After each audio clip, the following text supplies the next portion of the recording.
Assalamualaikum warahmatullahi wabarakatuh. Selamat datang kembali di channel Sang Dwija, media untuk belajar bersama.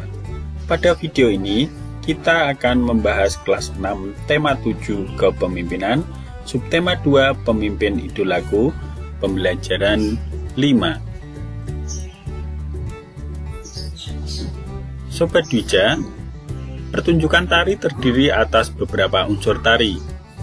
Keunikan suatu tarian akibat dari keunikan unsur-unsur tari itu dibandingkan tari lainnya.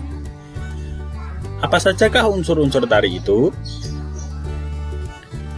Berikut adalah unsur-unsur tari. Yang pertama adalah gerak. Gerak tari adalah serangkaian gerakan indah dari anggota tubuh yang dapat dinikmati oleh orang lain. Gerak tari diperagakan berdasarkan ruang, waktu, dan tenaga. Ciri khas gerak tari setiap daerah di Indonesia berbeda-beda. Yang kedua, tata busana. Tata busana tari meliputi semua pakaian yang dikenakan penari saat mempertunjukkan suatu karya tari di atas pentas sesuai peran yang ditampilkan. Tata busana tari disesuaikan dengan konsep, tema, karakter, dan bentuk tarian.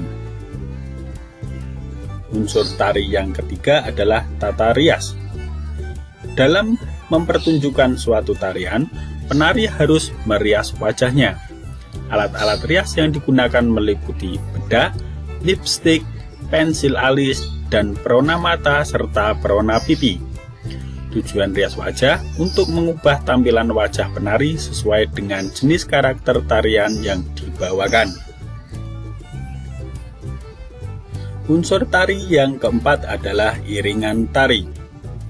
Iringan tari merupakan bunyi-bunyian untuk mendukung suasana penampilan tari. Iringan tari dapat berupa permainan alat-alat musik modern atau tradisional. Iringan tari juga dapat berupa bunyi yang berasal dari gerakan tubuh, misalnya tepuk tangan, hentakan kaki, siulan, atau nyanyian. Unsur tari yang kelima adalah properti tari. Properti tari meliputi semua alat yang digunakan oleh penari dalam melakukan gerakan tari. Properti tari dapat berupa selendang, kipas, topeng, piring, kuda kepang, keris, tombak, tameng, atau benda-benda lain. Pemilihan properti tari disesuaikan dengan jenis tari yang akan ditampilkan. Unsur tari yang keenam adalah tempat pertunjukan atau panggung. Seni tari memerlukan tempat untuk mempertunjukkannya. Tempat pertunjukan tari biasanya disebut panggung. Secara umum, jenis pentas tari ada dua, pentas tertutup dan pentas terbuka. Pentas tertutup diadakan di dalam ruang kelas, gedung, atau aula. Sebaliknya, pentas terbuka dapat diadakan di lapangan, halaman rumah, atau bahkan di jalan. Ayo berdiskusi.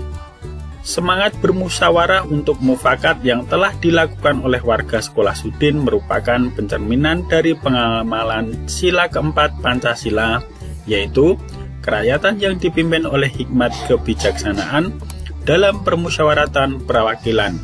Dalam kelompokmu, ayo sampaikan contoh-contoh kegiatan bermusyawarah di lingkungan sekitarmu. Tuliskan hasil diskusimu dalam bentuk tabel seperti berikut. Semangat kekeluargaan, contohnya piket kelas bersama. Kegiatan bermusyawarahnya, dalam piket bersama dapat bermusyawarah dalam pembagian tugas menyapu, menghapus papan tulis, dan lain-lain. Dalam piket kelas, ada kegiatan gotong royong yaitu menyapu halaman bersama-sama. Contoh yang kedua, semangat kekeluargaan menjenguk teman sakit. Dalam menjenguk teman sakit, ada kegiatan bermusyawarah yaitu musyawarah menentukan besarnya iuran. Kegiatan gotong royong dari menjenguk teman sakit yaitu gotong royong iuran seikhlasnya untuk menjenguk teman yang sakit. Diskusikanlah dengan kelompokmu tentang kegiatan-kegiatan yang dapat dilakukan dengan musyawarah dan kegiatan-kegiatan yang harus dikerjakan sendiri. Tulislah hasilnya dalam bentuk tabel seperti berikut. Kegiatan yang dilakukan dengan musyawarah. Contohnya, memilih ketua kelas, pembagian piket kelas, pembagian kelompok belajar, dan merencanakan kunjungan wawancara. Sedangkan kegiatan yang tidak dapat dilakukan dengan bermusyawarah atau yang harus dilakukan sendiri adalah 1. Mengerjakan ujian, jajan ke kantin, pergi ke toilet, serta berbuat tidak baik atau berbohong atau mencuri.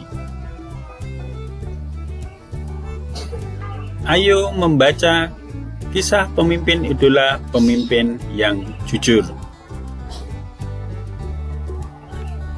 Setelah kita baca, buatlah pertanyaan sebanyak-banyaknya tentang cerita di atas. Berikan pertanyaanmu kepada teman di sebelahmu untuk dijawab. Tulislah pertanyaanmu pada tempat di bawah ini. 1. Seperti apa ciri-ciri Ida? Jawabnya adalah mungil, hitam manis, banyak bicara. 2. Mengapa teman-teman memilih Ida sebagai ketua kelas? Alasannya adalah karena pandai, tenang, dan komunikatif. 3. Mengapa Gugut menendang kursi Ida dari belakang? Jawabnya, karena Gugut meminta contekan kepada Ida. Sobat Dwija, demikian pembelajaran kita hari ini. Terima kasih. Sang Dwija pamit undur diri. Assalamualaikum warahmatullahi wabarakatuh. Salam peduli pendidikan.